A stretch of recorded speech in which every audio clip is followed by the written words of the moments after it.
It was supposed to be another calm, polished morning on CBS Mornings. The smell of fresh coffee filled the studio. The Manhattan skyline gleamed in soft daylight, and the hosts were ready for what was expected to be a routine conversation. But when Prince Harry walked onto the set, the atmosphere shifted almost instantly. What began as a friendly chat between Tony Dupill, America's most unshakable interviewer, and one of the world's most controversial royals, turned into a confrontation no one on that set would forget. The cameras rolled, and Tony's signature calm filled the air. "Good morning, America," he greeted smoothly, eyes locked on his cue cards. "And good morning to our special guest, Prince Harry." The Duke of Sussex sat tall, his back straight, every movement measured. "Pleasure to be here," he said, the words polite but stripped of warmth. His tone carried something heavier, almost distant. Tony chuckled lightly, the kind of practiced laugh that kept morning television humming. "We appreciate you taking the time," he said. "Let's start simple. How's life in California treating you?" Harry leaned back in his chair, one leg crossing over the other. "Peaceful," he said after a pause. "You know, when you've lived your life surrounded by chaos, you start to appreciate silence, even if some people mistake it for isolation." Tony smiled thoughtfully. "I get that. You've traded royal duties for a quieter life, right? What's a typical morning like for you and your family?" Harry gave a half smirk. "I'm not sure typical applies to me. Tony, my mornings aren't about routines. They're about freedom, something not everyone's had the courage to chase." A subtle tension filled the room. Tony's co-host shifted slightly in her chair, her smile fixed but uneasy. Tony pressed on. "Freedom's a powerful word," he said carefully. "Do you ever miss certain aspects of royal life? The sense of duty, the connection, the tradition?" Harry's lips curved upward, but his eyes stayed cold. "Duty is just a word people use when they want to control you. Tradition," he said, pausing, "is the rope they tie around your neck while smiling for the cameras." The studio air thinned. Tony glanced briefly at his notes, buying a moment of composure. "That's quite a statement," he said softly. "But your family, your father, they might say duty is what gives their lives purpose." Harry let out a sharp laugh. "Purpose? My family's purpose has always been survival.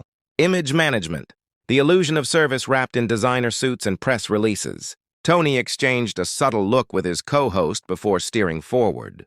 "You've built your own image since leaving. Documentaries, your book, speeches. You've been busy. What drives you now?" "Truth," Harry said simply. "And independence. I don't have to ask permission to speak anymore. That's what terrifies them." Tony kept his expression neutral, but there was a flicker of disbelief behind his eyes. "So you feel you were silenced before?" Harry leaned forward, elbows on the table. "Silenced, manipulated, framed. Take your pick. The monarchy runs on whispers and headlines. I just stopped playing the game." Tony hesitated before asking the question everyone wanted to hear. "You mentioned family earlier. How are things with your brother these days?" Harry's jaw tightened. "That's private," he said curtly, then added, "But some relationships don't survive when truth enters the room." The co-host nodded gently. "Fair enough. And Meghan, she's faced tremendous scrutiny. How do you both handle that pressure together?" Harry gave a low laugh, though it carried no humor. "Handle it? We rise above it. People underestimate her. She's not just a royal wife. She's a woman with purpose. Maybe that's what unsettles people. A woman who refuses to bow." Tony nodded, attempting to lighten the mood. "There's been talk about new projects with Netflix. Perhaps another season of your series?" Harry's expression froze. "Speculation?" he repeated, his voice sharp. "That's your world, Tony. Mine is reality." Tony chuckled politely.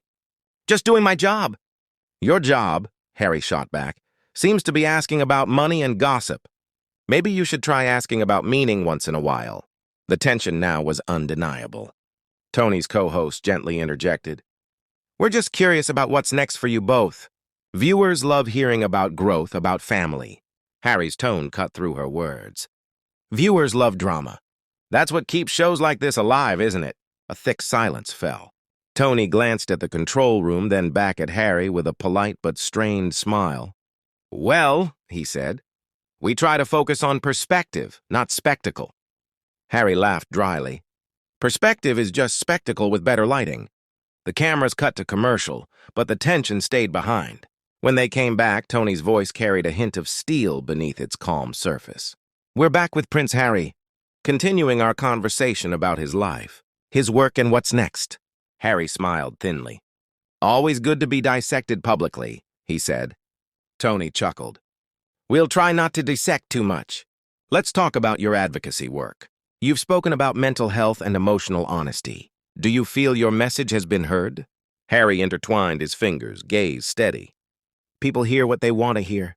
Some nod along because it's fashionable to care about mental health now. Others mock it because it's easier than facing their own pain. Tony nodded. Fair, but some critics say your interviews sound like confessions, mixed with accusations. They say you seem angry. Do you think that's fair? Harry's eyes narrowed. Anger is what people call truth when it makes them uncomfortable. Tony smiled lightly. But sometimes the way truth is delivered affects how it's received. Doesn't it? Harry leaned back. You mean I should smile more while talking about being hunted by tabloids? Tony laughed softly. You're talking to a morning show host. I'm all for a little humor. Harry didn't laugh. Humor is for people who've never been chased through tunnels or vilified on front pages. The air grew colder. Tony's co-host gave him a quick, worried glance. Tony kept his tone even. It's not my intention to intrude, but when you publish a book and a documentary, you invite public curiosity. That's part of storytelling, isn't it? Harry smirked. Public curiosity is voyeurism with better PR. You all want to peek through the window, then act offended when I close the curtains. Tony let the silence breathe before replying. Curiosity isn't always intrusion. Viewers care about your story. Harry raised an eyebrow. Do they? Or do they just enjoy watching a royal rebel burn bridges? Tony held his composure. You might be surprised. I think many people want to see you happy. Harry's laugh was bitter. People want to feel like they're supporting something noble. It's emotional consumerism. Buy a cause, feel good about yourself. Tony jotted something on his notepad. That's a little cynical, isn't it? Cynicism, Harry replied, is realism with better vocabulary. Tony blinked, his patience thinning for the first time. All right, he said tightly. Let's pivot. There's been speculation about your Netflix partnership. Some say the next season might be delayed due to creative differences or financial ones. Any truth to that? Harry's jaw flexed. I'm amazed how obsessed the media is with money that isn't theirs. So that's a no? Tony asked. That's a none of your business, Tony. Tony smiled, more out of reflex than amusement. Fair enough. I ask because people are curious. People are nosy, Harry cut in. Let's call things what they are. Tony's co-host interjected softly. We're just exploring the story from all angles. Harry shot her a glare. Everything is personal when your name sells headlines. Tony placed his cards flat on the table. Then let's take headlines out of it. Where do you see yourself 5 years from now? Harry tilted his head, his smirk returning. Doing what I do best, forcing people like you to ask better questions. Tony gave a slow nod, his tone clipped. All right, I'll take that as motivation. Harry leaned back, enjoying himself. You should. Introspection never hurts. Tony's professionalism began to crack. Let's talk about your mother, he said quietly. You've said she's your inspiration. Do you think she'd be proud of how outspoken you've become? Harry's expression softened for a heartbeat. My mother would understand. She knew what it meant to be misunderstood. Tony nodded gently. Do you ever worry about being misunderstood yourself? I don't worry about opinions from people who only understand headlines. Harry replied. The silence was now electric. Tony took a breath. You've said you value privacy and authenticity. Do these high-profile interviews help or hurt that goal? Harry's voice snapped like a whip. Privacy isn't silence. It's control. I decide what I share.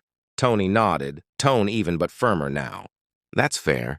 But do you think there's a balance between controlling your story and overexposing it? Harry leaned forward, his tone dripping with condescension. Balance is a word people use when they're too scared to pick a side. Tony forced a smile. That's one way to look at it. The director signaled for one last segment. Tony exhaled deeply, his morning host smile stretched thin. Welcome back to CBS Mornings, he began. We've been speaking with Prince Harry about life, family, and public perception. Harry leaned back, his posture regal, his eyes cold. You mean controversy? Tony nodded faintly. That's one way to put it. Would you say you've found peace? Peace, Harry said, is a word used by people who've never had to fight for identity.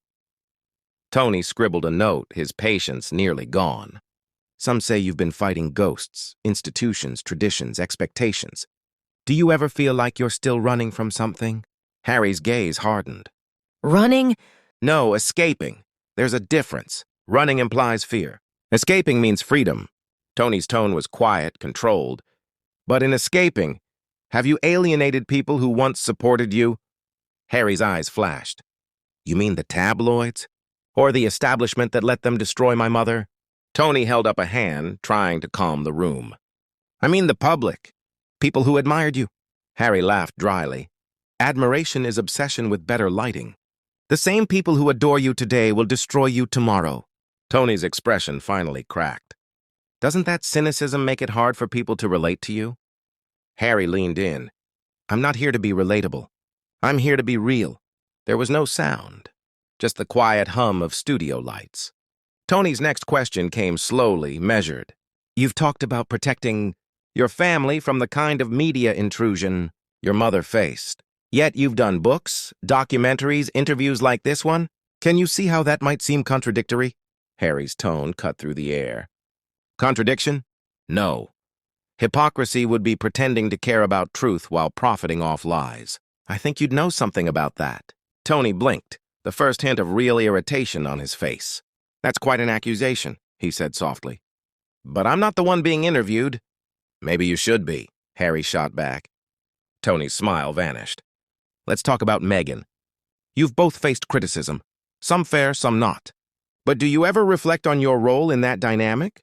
Harry leaned forward, his voice sharp. You mean, do I take responsibility for existing? For being visible? Tony shook his head slightly. No, for how you've handled the attention. You've shared personal stories publicly. That invites reaction. Harry smirked. Maybe if the truth didn't bother them, they wouldn't react. Tony exhaled slowly. I've interviewed hundreds of people.